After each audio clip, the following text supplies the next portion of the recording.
What do you think of when I ask you about Athens? Birthplace of democracy, home of the Parthenons, capital of Greece, but what about naval power? At one time, Athens was a naval power. They thwarted Persia's conquest, sent King Xerxes back to Asia, and owned Egypt trade routes. All these triumphs and others can be attributed to the foresight and boldness of one Athenian statesman and politician, Themistocles. Metis is a Greek quality that encompasses intelligence, cunning, and the idea that brains won over bronze. Themistocles wasn't short of this quality by any means. He one time said, "I cannot tune a harp or play a lyre, but I know how to make a small city great." It was clear to Themistocles to make Athens great that Athens needed to be a great naval power. And all of Athens shared Themistocles' ambitions. To convince him to take this long, hard road with him, he had to convince him to essentially give up money that was already theirs.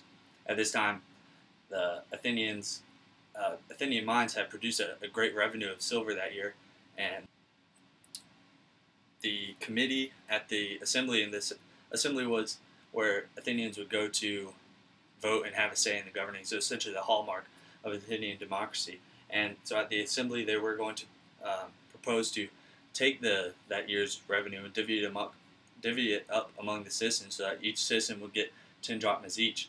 It was Themistocles' idea to take the revenue of the silver that year and put it all into making 100 new triremes and adding that to the naval fleet. His platform to give this speech and to convince him was the assembly that day.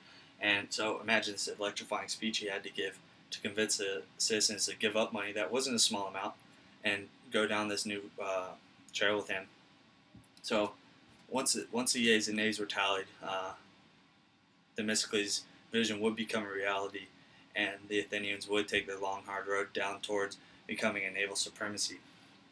The next step in Themistocles' plan was to build these 100 triremes, and these triremes were meant to combine maneuverability and maximum speed. They were open-decked and designed for ramming. 100 wealthy citizens would be chosen to be the commanders of these ships, so essentially the Navy was owned by the citizens. 170 oarsmen would be the driving power of these ships, and they weren't slaves. They were Athenian citizens that had pride in their city and pride in their ship.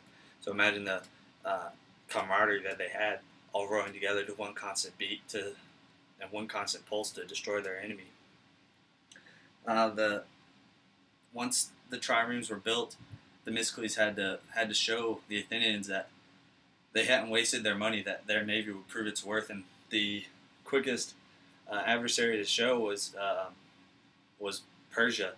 They were a big threat to Greece at the time, and the greatest naval battle in the Persian Wars was won almost alongside of or simultaneously while the Spartans were making their stand at Thermopylae. So after taking a great amount of loss, and the Greek fleet had been pushed back into a corner at the island of Salamis, and this was the Battle of Salamis. So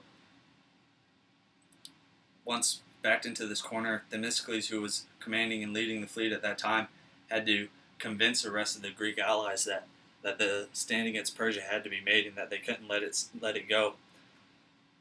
So with little cunning and deceitfulness, Themistocles had convinced the Persians to come into the Straits of Salamis, and once in the straits, their numbers weren't of any significance, and the Greek fleet, led by the Athenian navy, was able to pull off a victory, and they sunk or captured over 300 ships.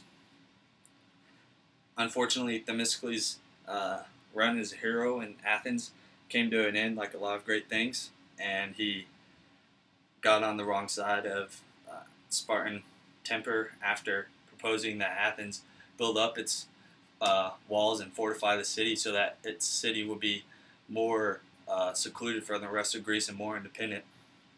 Eventually he was run out of Athens and out of Greece, and where he found himself at the doorsteps of Persia, and he would end his days there as a politician.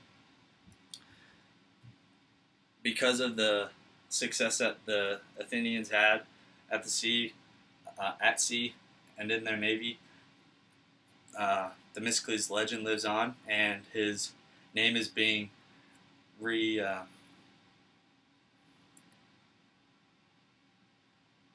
his name is being his name is being restored as the hero of Athens and the father of the Athenian navy.